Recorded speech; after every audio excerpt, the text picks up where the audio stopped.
So we're doing point-to-point communications. First of all, we'll need a crossover cable plugged into the back of the laptop. And you'll have to have the crossover cable, and we'll plug it into the processor.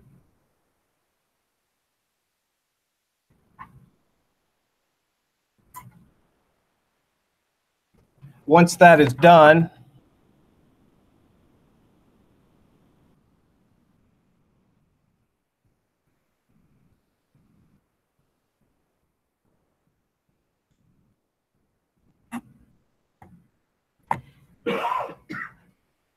we're going to have to configure the Windows NIC port. Let me make sure we're still broadcasting. Broadcasting, yeah, still recording. I'm looking at a mirror, isn't it? That's crazy. So we're going to have to configure our Windows NIC port. And right now it's set up to work on a network on DHCP, which is Dynamic Host Protocol. It's like going on the internet. It's just automatic. It gets its IP address assigned from a router. We can't do that. We've got to get our IP address static. And so we're going to have to configure Windows. So what I need to know is what IP address, first of all, that I need. Well, if I look here on my, I'll have to find what my IP address of my processor is. It should be scrolling across or written down, but you've got to know what you're talking to, right? You got to know what you're talking to. Here it is scrolling across this processor's card right here. We're not talking to that one. We're talking to the real one I have just plugged up, and I already know what that one is. So I must set my oscillates one address off or different than what I'm trying to talk to at point to point. So I'm going to open up Windows Control Panel for network settings, network and sharing center. I'll see that this one it's connected on a wireless connection, but it's also connected on a local connection. So I'm going to click on that. Then I'm going to click Properties. And remember, we talked earlier about IPv4. Do you see that Internet Protocol version 4? When I click on it and go to Properties, I'll see that right now I am set up to obtain an IP address automatically. I can't do that. Not if I want to talk to this thing. So I'm going to have to change it. So I'm going to change it. And what I'm going to change it to is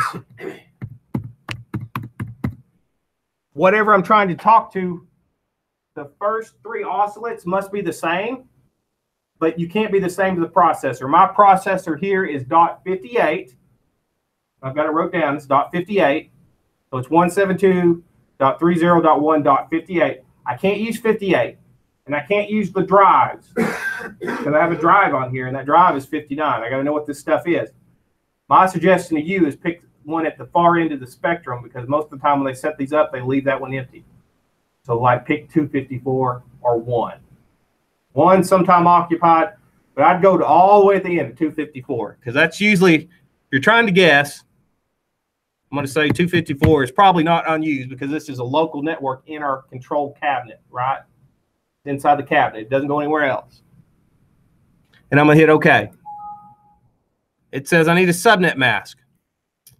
I need to make sure that that says 255. 255.255.0.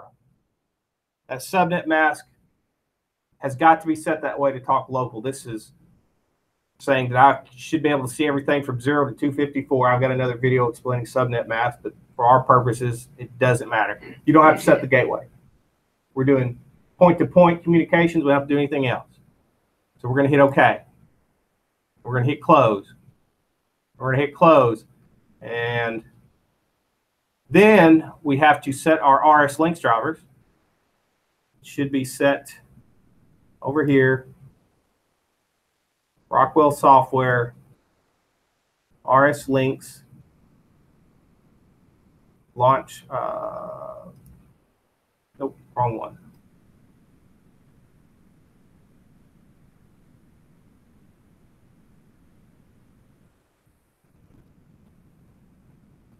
Yeah. Hopefully that opened up. I'm still running as a service. Give me just a second. You can go this route too.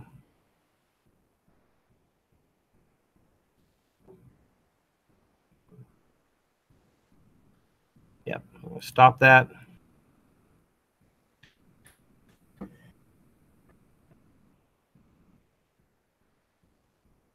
It won't stop. Sometimes you have to manually go in there and stop it. You guys probably won't have this issue because I doubt you're running your stuff as a service. But if you are,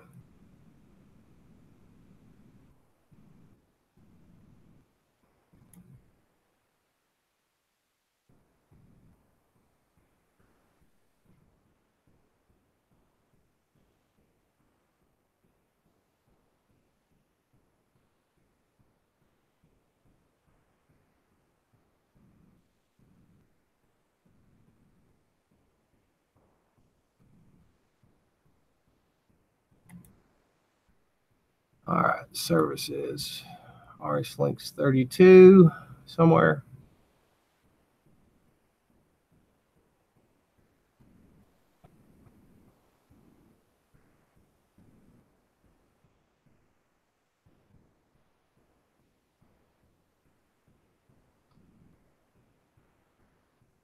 Yeah, it would have to be this way for me when I'm trying to record a video, wouldn't it?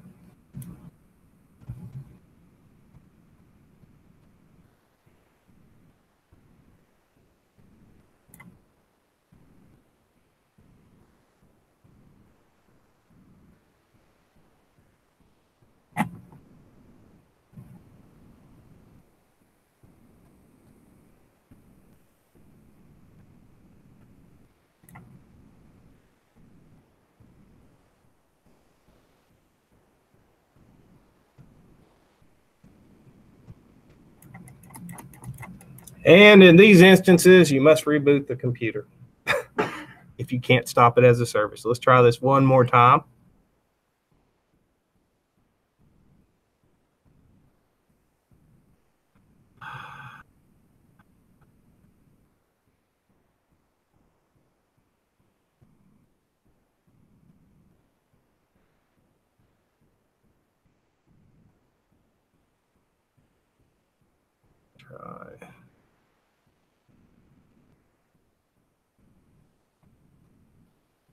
Let's try do another route.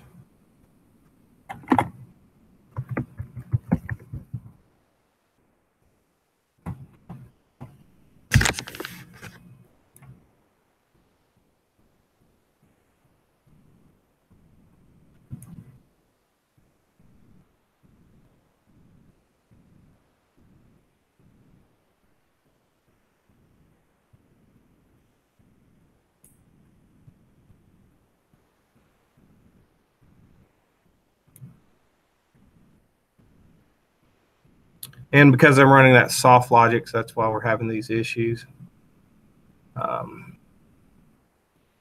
Now, if I go over here, Rockwell Software, RS Links. Now I can uncheck that box and I can restart it as an application.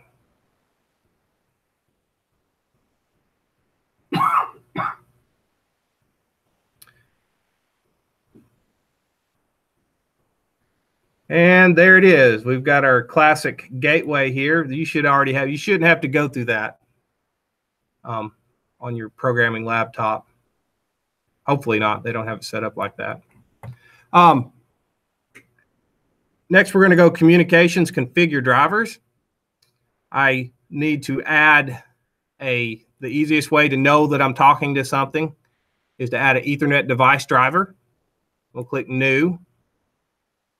I will give it the IP address of what I'm trying to talk to, which in this case is 58. IP address of the processor I just plugged into earlier. And now, if I go to that driver, which is, there it is. I'm looking at that processor that I just did. and I can browse down to the bus. I can even go on the device net. Let's see if there's anything on device net. Yep. I can even check my device net ports. I can see I've got a stack light, and I'm not showing the limit switch. There it is. There comes the limit switch. So I can actually browse jump networks that way as well.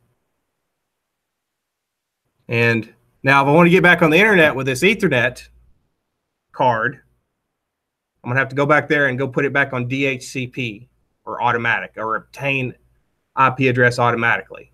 You have to put it back the way you found it. Okay. So, but if I'm doing a point-to-point, I open the door on the cabinet and I plug up to it, this is what I got to do to talk to it. Now that when I see it, I can open up my software just like we did before and go RSWho and go online.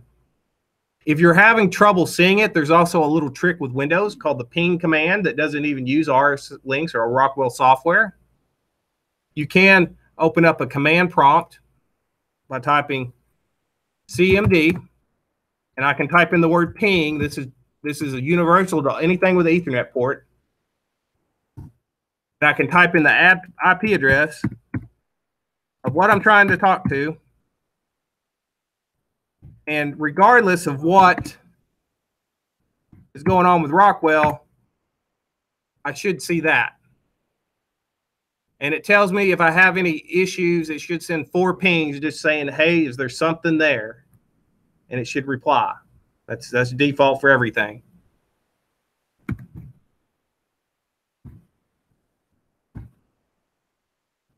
You know, you guys ever heard of denial of service attack? You guys have heard that, right? The hackers on the internet, they shut down a website, denial of service attack. You know what that is? They get millions of computers infected with a bot, same IP address at once. And it does that right there on the screen. But when you got 1 million computers all asking for that information, guess who doesn't get on the website? Normal people. And that's what a denial of service attack is. You have millions of people requesting diagnostic information because that's universal and they got to give it to you. And you're like, because I can ping a website if I wanted to. I can ping. I don't know if we can, I don't know what Google's, we can, if I wanted to ping Google's IP address, I could, we could open up Google's IP, and it says 888. So I can ping 8.8.8. Unless it gets confused, I should get a reply. Yeah, that's from Google, because I'm connected to the internet. If I wasn't connected to the internet, I wouldn't get that response. So you can ping any IP address, and if you don't see a response, then it's not there, or you're not talking to it, or you're not plugged up to it. So now that we've done that, there are some diagnostics and RS links if you're having trouble talking to stuff, or I want to change the IP address. Look at all of these module configurations. You can change the IP address. You can change. If you get in here messing with this stuff, it's not going to talk to it anymore. But if you need to, you can change IP addresses, port configuration, network. One of the good features with this is if I go here and I click on this little thing called data monitor, see if it's going to work. I can actually see the status of the inputs on this processor. So I can actually browse my input data table. If I know what it is, if I don't know, it doesn't do me any good, but I can actually look at stuff. Here's my drive. Here's my drive status. It says right now that it is ready and active, but it's not being told to run. So I can look at my drives just with RS links. I can't do anything, but I can monitor drive status. So that's a pretty handy feature.